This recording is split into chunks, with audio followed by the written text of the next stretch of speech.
அண்மைச் செய்தி. உயர்நீதிமன்றத்தில் மறு உத்தரவு வரும் வரை ஆம்னி பேருந்துகள் கோயம்பேடு மற்றும் போரூர் டோல்கேட்டில் இருந்து இயக்கப்படும் என ஆம்னி பேருந்து உரிமையாளர்கள் சங்கம் அறிவித்திருக்கிறது. கூடுதல் விவரங்களை செய்தியாளர் ராஜகுமரன் வழங்க கேட்கலாம். ராஜகுமரன், வணக்கம். மேலும் விவரங்களை சொல்லுங்க.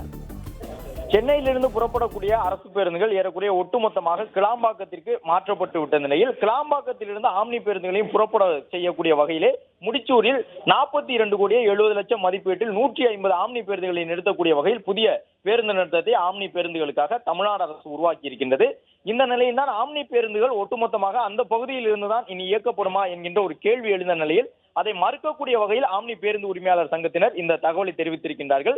அதன்படி ஏற்கனவே உயர்நீதிமன்றம் தங்களுக்கு வழங்கியிருந்த உத்தரவின் அடிப்படையில் கோயம்பேட்டில் இருக்கக்கூடிய ஆம்னி நிறுவனங்களின் பணிமனைகளில் இருந்தும் போரூர் சுங்கச்சாவடி பகுதியில் இருந்தும் தென் மாவட்டங்கள் உட்பட தமிழகத்தின் பல்வேறு இடங்களுக்கும் ஆம்னி பேருந்துகள் புறப்பட்டு வரக்கூடிய சூழ்நிலையில் தற்போது முடிச்சூரில் புதிதாக ஆம்னி பேருந்து நிலையம் திறக்கப்பட்டாலும் தொடர்ந்து தங்களுக்கு உயர்நீதிமன்றம் வழங்கி இருக்கக்கூடிய அந்த உத்தரவின் அடிப்படையில் ஆம்னி பேருந்துகள் தற்போது எங்கிருந்து தென் மாவட்டங்களுக்கு புறப்படுகின்றதோ அதன்படி கோயம்பேட்டில் இருந்தும் போரூர் சுங்கச்சாவடி பகுதியில் இருந்துமே தொடர்ந்து ஆம்னி பேருந்துகள் புறப்படும் என்றும் ஒட்டுமொத்தமாக முடிச்சூர் பகுதியில் இருந்து மட்டுமே ஆம்னி பேருந்துகள் புறப்படும் என்ற சூழல் தற்போது இல்லை என்பதையும் ஆம்னி பேருந்து உரிமையாளர்கள் தெரிவித்திருக்கின்றார்கள்.